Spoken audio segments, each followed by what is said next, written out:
Boa noite a todos. Sejam bem-vindos à nossa casa de oração. Compaixão sempre. Não julgueis e não sereis julgados. Não condeneis e não sereis condenados. Soltai e soltar-vos-ão. Jesus, Lucas 6,37. Não esqueçais, meus queridos filhos, que o amor aproxima de Deus a criatura e o ódio a distancia dele. Perante o companheiro que te parece malfeitor, silencia e ampara sempre. Assim como existem pessoas aparentemente sadias, carregando enfermidades que apenas no futuro se farão evidentes para a intervenção necessária, há criaturas supostamente normais, portadoras de estranhos desequilíbrios, às quais lhes debitam os gestos menos edificantes. Compadece-te, pois, e estende os braços para a obra do auxílio. Muitos daqueles que tombaram na indisciplina e na violência, acabando segregados nas casas de tratamento moral, guardam consigo os braseiros de angústia que lhes foram impostos, em dolorosos processos obsessivos, pelas mãos imponderáveis dos adversários desencarnados de outras existências. E quase todos os que morecem no caminho das próprias obrigações, rendendo-se ao assalto da crueldade e do desespero, sustentaram por tempo enorme, na intimidade do próprio ser, a agonia e a tensão da resistência às forças do mal, sucumbindo muitas vezes à míngua de compreensão e de amor. Para todos eles, os nossos irmãos caídos em delinquência, volvamos assim, pensamento e ação tocados de simpatia, recordando Jesus, que não cogita de nossas imperfeições para sustentar-nos, e certos de que também nós, pela extensão das próprias fraquezas, não consigamos em verdade saber em que obstáculos do caminho os nossos pés tropeçarão. Do livro da Esperança, do autor Francisco Cândido Xavier, pelo Espírito Emmanuel. Obrigado.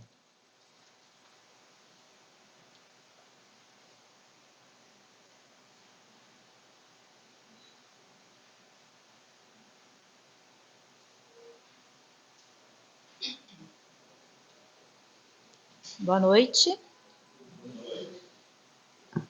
Sim. Vamos então, nesse momento em que aqui nos encontramos, buscar tranquilidade, elevar nossos pensamentos ao alto, a Deus, nosso Pai Criador, a Jesus, nosso irmão maior, agradecendo por mais essa oportunidade de aqui estarmos reunidos, buscando o nosso melhoramento íntimo, buscando nos superar a cada dia, a cada hora, a cada minuto. Jesus amado, aqui estamos, Senhor, mais uma vez, prontos, Senhor, para receber todas essas dádivas que vêm em Teu nome, nas palestras que aqui são ministradas todas as quintas-feiras. Que hoje possamos estar mais abertos, mais compreensivos, mais sensíveis a todos esses ensinamentos. E que possamos, Senhor, nos renovar, saindo daqui mais fortes, mais convictos de que estamos buscando o caminho certo. Obrigada, Jesus, por esse momento. Abençoa aqueles que estão em suas casas, se não puderam vir, mas que com certeza mantêm o pensamento em Ti. Muito obrigada também, Senhor, por abençoar aqueles que ainda não pensam em Ti, ainda não sabem, Mestre, que o caminho é o Senhor. Fica conosco hoje e sempre, e graças a Deus. Que assim seja. Agora a gente vai receber, a nossa irmã Lúcia, para a palestra da noite. Seja bem-vinda.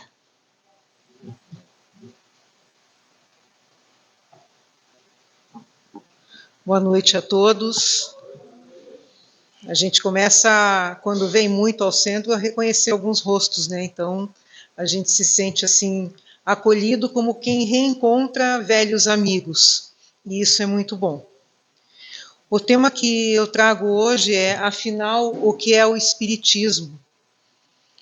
E é engraçado, né, uma palestrante não saber o que é o espiritismo, mas a gente vive cheio de dúvidas. E a minha dúvida surge quando um grande amigo de 30 anos, e que 30 anos de amizade, nascido no espiritismo, criado no espiritismo, chega para mim e diz: olha, me converti ao catolicismo, me batizei.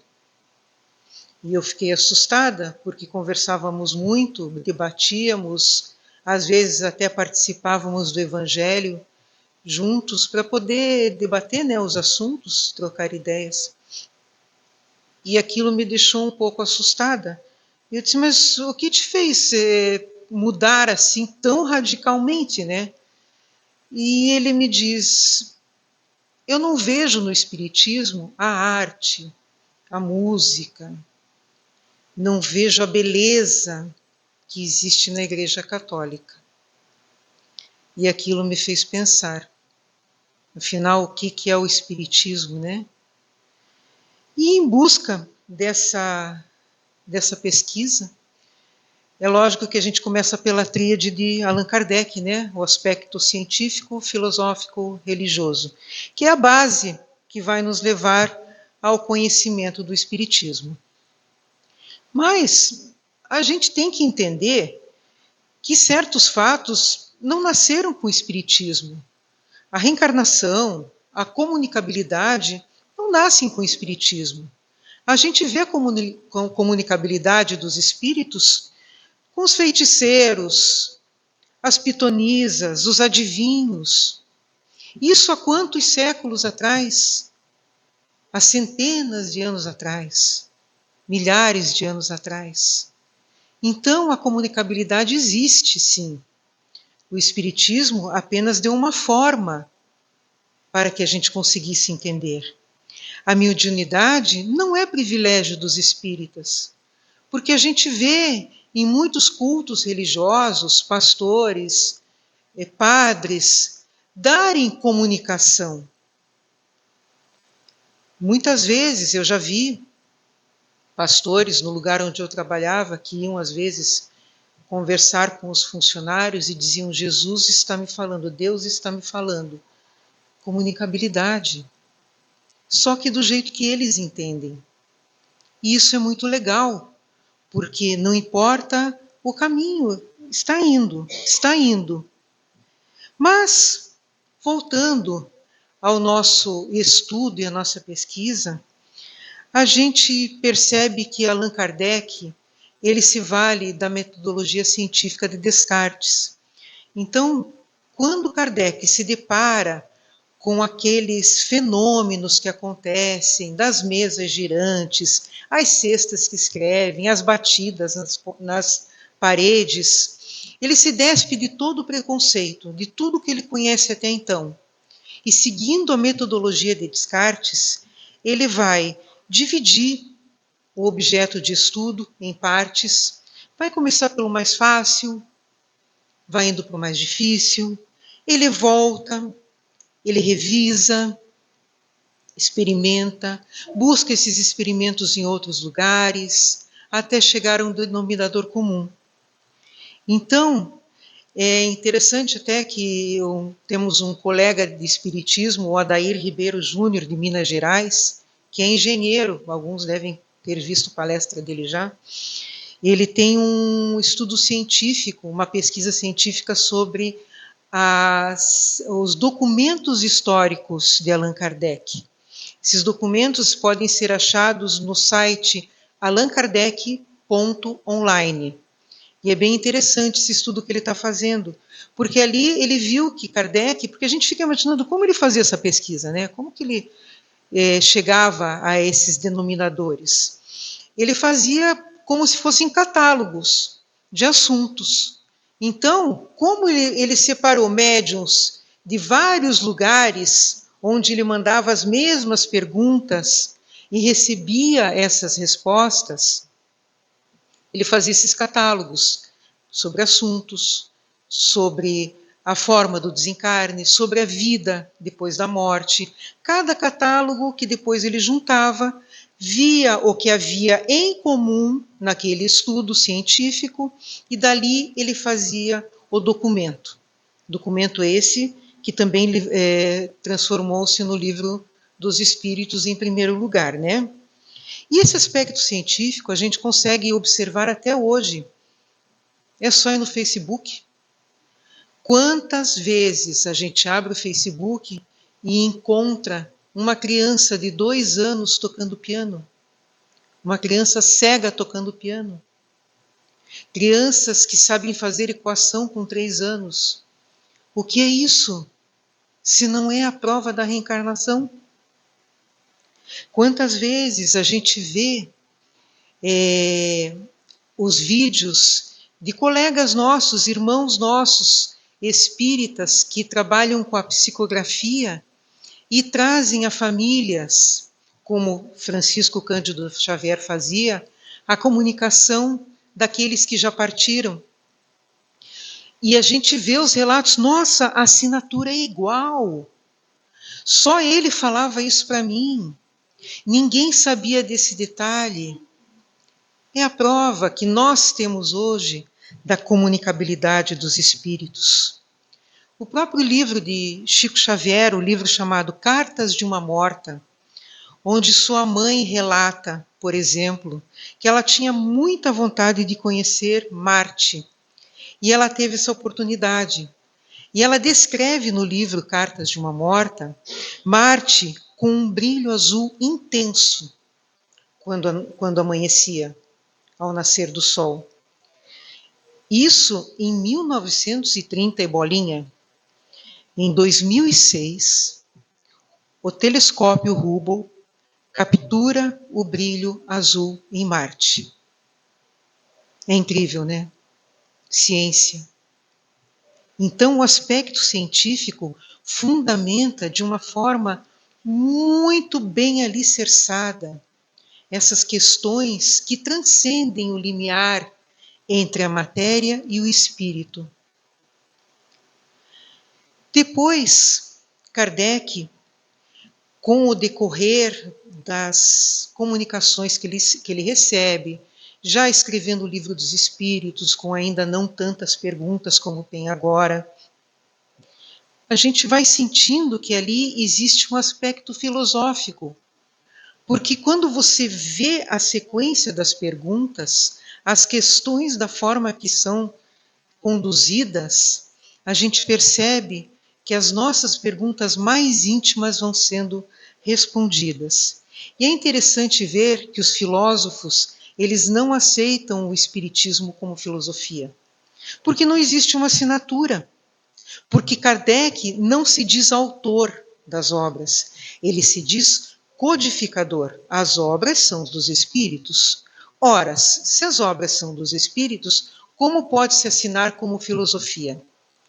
Mas é só a gente olhar com mais acuidade. O que nós vamos encontrar no Livro dos Espíritos, senão aquelas perguntas que nos vêm à alma sempre, desde que somos o homem da pedra. O que somos, para onde vamos, de onde viemos. E aqui eu elenquei algumas das perguntas que mais nos tocam e nos fazem pensar sobre quem somos estes seres aqui. Pergunta número 1 do Livro dos Espíritos: que é Deus? Inteligência suprema, causa primária de todas as coisas. Pergunta 23. O que é espírito? Princípio inteligente do universo. Começamos a nos reconhecer como um princípio inteligente. Pergunta 625. Qual o tipo mais perfeito que Deus tem o homem para lhe servir como modelo e guia? Jesus. Então, esse princípio inteligente criado por Deus agora tem a quem seguir: Jesus. Pergunta 919. Qual o meio mais eficaz que o homem tem de se melhorar nesta vida e resistir à tentação do mal. E o Espírito responde: já te disse um sábio da antiguidade, conhece-te a ti mesmo. Volta para dentro de si. E Kardec insiste: mas como conhece-te a ti mesmo? E Santo Agostinho, então, vem fechar com chave de ouro: ao fim do dia, interrogai vossa consciência e passa a revista ao que fizestes. Então, tratamos filosoficamente de nós mesmos, dos nossos valores, o que estamos entendendo como ética, como moral, o que compreendemos sobre as nossas experiências na Terra, o que estamos fazendo aqui, para que viemos, para onde vamos, já temos norte.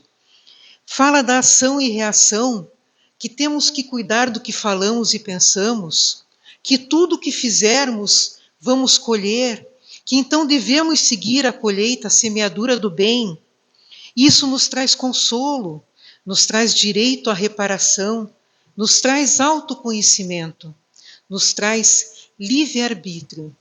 Podemos ser o que queremos, sabendo que vamos ter que dar conta da colheita.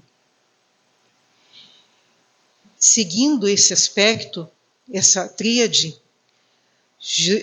Allan Kardec nos brinda com um livro que eu acho que é o mais lindo de todos, que é o Evangelho segundo o Espiritismo, e que traz para nós uma nova era, para nós, essa humanidade que viveu com Jesus naquele tempo e que fomos como crianças tão chatas e ranhentas, brabas e difíceis, e ele, com toda a paciência do mundo, nos explicava através de parábolas e principalmente através de uma exemplificação absoluta. Porque tudo o que ele falou, ele exemplificou. Nada ficou para trás. E naquele tempo éramos tão pequenos e tão de difícil entendimento. Não conseguíamos compreender. Mas ele trouxe esse diálogo para a humanidade, como quem traz pequenas sementes que sabe que podem demorar 2000 anos, quem sabe, para começar a aparecer na Terra. Algumas ainda não saíram debaixo da terra. Eu me ponho nesse lugar. Difícil a gente viver e experienciar tudo isso que Jesus nos traz. E no Evangelho segundo o Espiritismo, junto com as passagens de Jesus, nos vêm os espíritos amigos explicar através de mensagens e de uma forma tão atemporal um livro que foi feito há tanto tempo, há mais de um século, e que ainda hoje, quando você abre, você diz: parece que foi feito para mim hoje. De tão profundas as mensagens e de tanto que tudo aquilo que nos cala e nos dói é perpétuo desde o nosso tempo lá de trás, porque continuamos em muitas vezes os mesmos, continuamos com o mesmo sofrimento. Mas esse aspecto religioso, ele traz uma certa dificuldade hoje em dia com a sociedade que nós vivemos, porque muitas escolas religiosas não conseguem conceber o Espiritismo como uma religião. E eu fui em busca do sentido da palavra religião, e achei o primeiro que diz: ligar a criatura ao Criador através da evolução moral. E o segundo diz assim: institutos com hierarquias sacerdotais, rituais, livros sagrados, dogmas.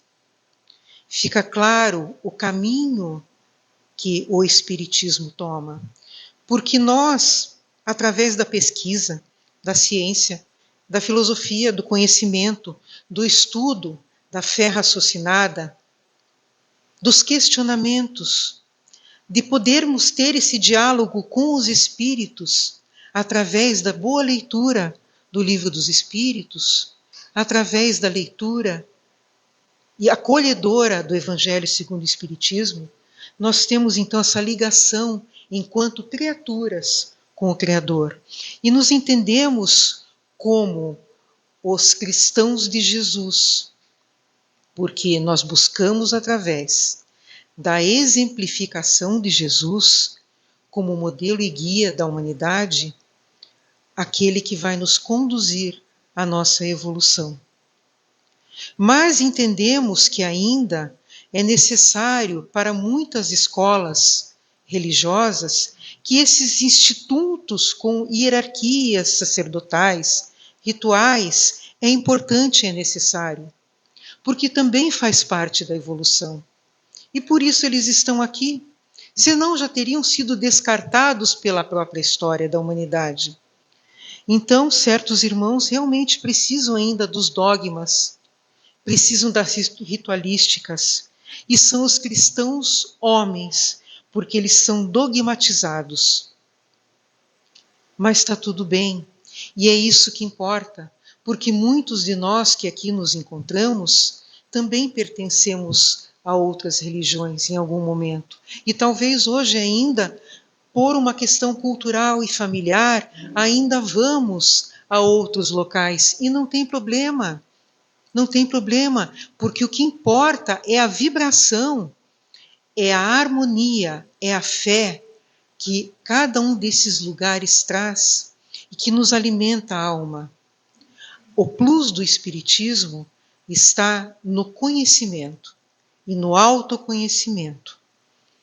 E Kardec, ele protege muito o Espiritismo do dogmatismo, porque ele traz esse debate, ele nos permite que nós pensemos e que a gente raciocine sobre muitas coisas, sem aceitar, assim, de uma forma tão pueril, os milagres e os acontecimentos. Tudo tem um porquê. Tudo tem um porquê. Os versículos bíblicos não precisam ser lidos como se fôssemos papagaios que só recitamos. No Evangelho segundo o Espiritismo, encontramos neles a explicação, a resposta e aquilo que vem alimentar a nossa alma. Esse meu amigo, ele em dado momento diz assim, na nossa conversa, né? Porque eu também não estava muito feliz com a condução da conversa naquele momento, até eu fazer o meu entendimento. A gente é espírita, mas a gente também dá uns tropeços, né? Então ele me pergunta, mas por que as igrejas são tão cheias e os centros espíritas são tão vazios? Eu confesso a vocês que na hora eu fiquei sem resposta.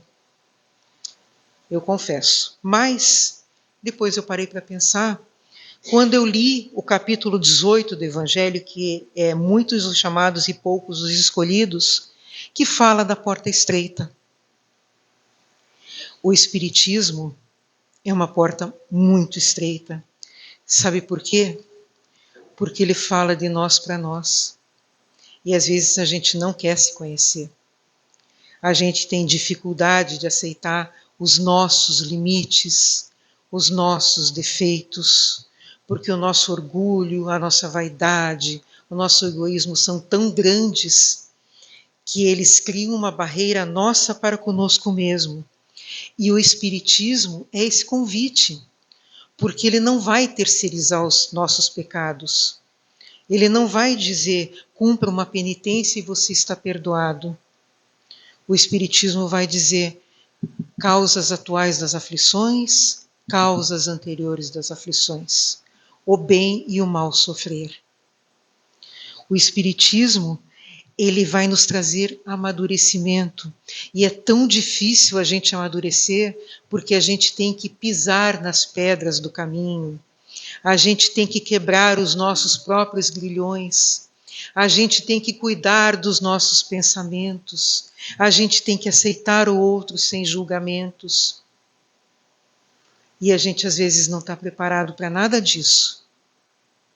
Se numa simples cortada de carro na rua a gente não consegue segurar a língua, imagine nas grandes dificuldades da vida. E o Espiritismo é o convite para isso.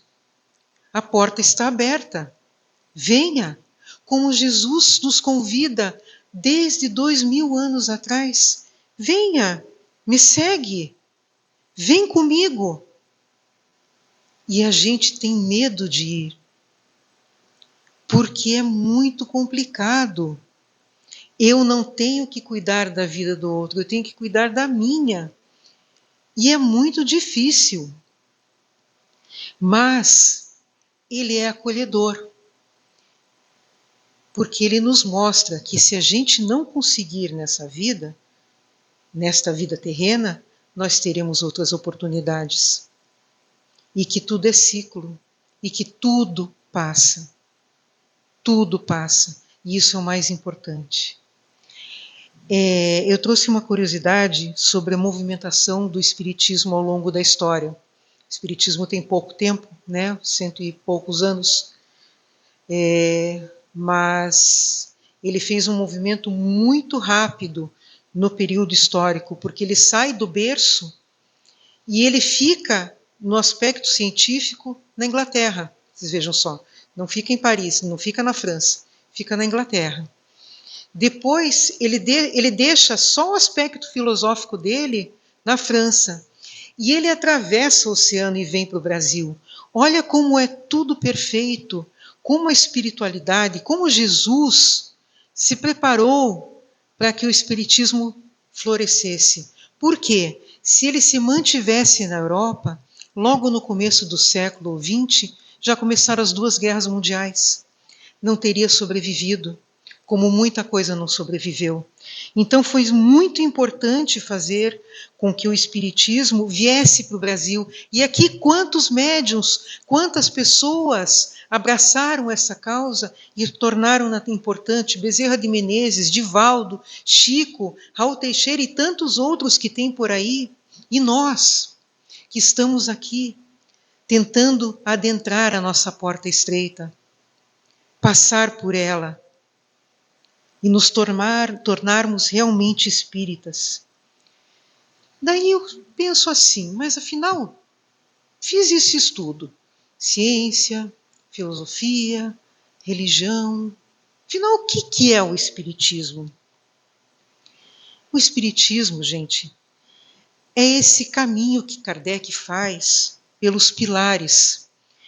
Sob o aspecto científico, ele propõe uma abordagem filosófica que nos conduz a uma consequência moralizadora da humanidade. É tudo, o Espiritismo é tudo. Ele nos consola, ele nos fortalece moralmente, ele nos traz a consciência de que precisamos evoluir e que não seremos punidos pela eternidade. E isso é tão acolhedor. Porque vocês vejam, quando vem Moisés, ele nos traz aquele Deus bravo, punitivo, que nada pode. Eram os tempos em que ele vivia. E ele tinha que trazer junto aos 10 mandamentos aquelas leis terrenas para poder sobreviver com aquelas pessoas por 40 anos, atravessando o deserto. Depois vem Cristo e nos traz já um Deus de amor, mas um Deus que ainda não somos capazes de compreender. E ele diz, através de Mateus, no capítulo 17, enviar-vos-eis o Consolador, o Espírito de verdade, que restabelecerá todas as coisas e vô-las explicará todas. E aí vem o Espiritismo, conforme prometido por Jesus. E ainda, ao desencarnar na cruz, Jesus nos dá o spoiler do que seria o Espiritismo, porque ele ressurge, a ressurreição. O que é a ressurreição, se não é um sinal que diz assim, olha, a vida continua. Vocês me viram na cruz, mas eu estou aqui. E hoje o Espiritismo nos traz com tanta clareza esse movimento de vida que é a eternidade, que nos traz a eternidade. O Espiritismo nos faz conhecer a lei que rege a matéria e o espírito. Defende princípios como Deus, sendo causa primária de todas as coisas, inteligência suprema, amor, justiça. Nos fala da pluralidade dos mundos habitados. Não estamos sós. Nos fala da comunicabilidade dos espíritos. nos fala da pluralidade das existências. Podemos nascer, renascer e renascer até nos tornarmos espíritos evoluídos. Ele é mais do que uma religião. O Espiritismo é uma doutrina de amor, porque ela cura e ela salva almas. E aí eu consegui compreender um pouco sobre esse meu amigo, porque eu entendi, depois de fazer esse estudo, que Allan Kardec, em algum momento, diz assim, que o Espiritismo não é a religião do futuro, é o futuro das religiões. Talvez esse meu amigo, ele tenha se reencontrado em alguma vida passada, quando adentrou alguma igreja, quando conversou com algum padre, por que não? Pode ter achado reminiscências do passado dele, mas ele vem com uma roupagem nova, porque o que os pais dele ensinaram, o que a evangelização pela qual ele passou ensinou, são moedas e são joias que estão dentro dele. E que talvez em algum momento, nesse novo caminho dele, com diálogos com os padres, com os cristãos católicos, ele possa começar a modificar um pouco os conceitos dogmáticos da Igreja. E isso é a grande virada de chave, porque no fim nós somos um só, nós somos irmãos iguais e o nosso caminho é um só, independente da Igreja. Para finalizar, eu nunca posso deixar de contar uma historinha, né? Então eu trago aqui uma história do nosso querido Leon Denis, aquele jovenzinho que andava buscando os conhecimentos com Allan Kardec, um menino curioso que cresceu debruçado sobre os livros, o Livro dos Espíritos, e que escreveu suas obras até os 81 anos, quando desencarnou. Ele desencarnou e em sua lápide está escrito até hoje assim: o apóstolo do Espiritismo.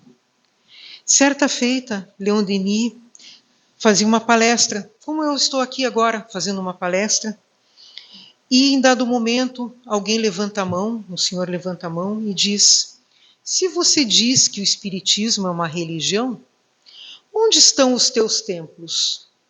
Onde estão os teus altares, as tuas leis, as tuas imagens? Leon Denis não se abala. Ele olha com toda a candura para esse irmão e diz: o meu templo é o universo. O meu altar é a minha consciência. As minhas leis são a caridade. As minhas imagens são Deus. A minha religião é o amor. E o amor é o mais sublime sentimento que nos une ao nosso Criador. Obrigada, amigos queridos, pela escuta, por eu poder compartilhar com vocês essa minha vivência. Fiquem com Deus e uma excelente semana.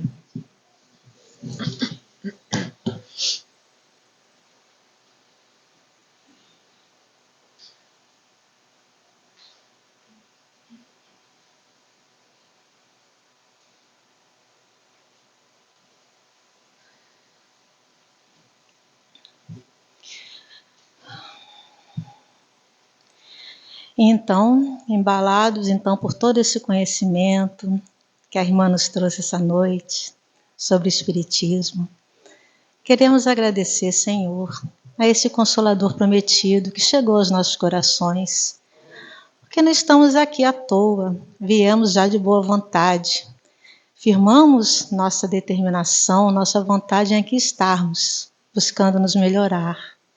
E queremos agradecer a todos esses luminares aí que vieram primeiro, desbravando todos esses tempos difíceis, Allan Kardec, Leon Denis, Camille Flammarion, Bezerra de Menezes, Chico Xavier, nossa Mãe Divaldo, Raul Teixeira, tantos outros, Senhor, e na atualidade também, Haroldo Dutras, tantos, Senhor, que trazem a beleza desse universo do Espiritismo para nós, que é realmente o nosso dia a dia, que tem que ler com vontade, que tem que conhecer com determinação, a fim de que possamos nos fortalecer para buscar nossa melhoria íntima.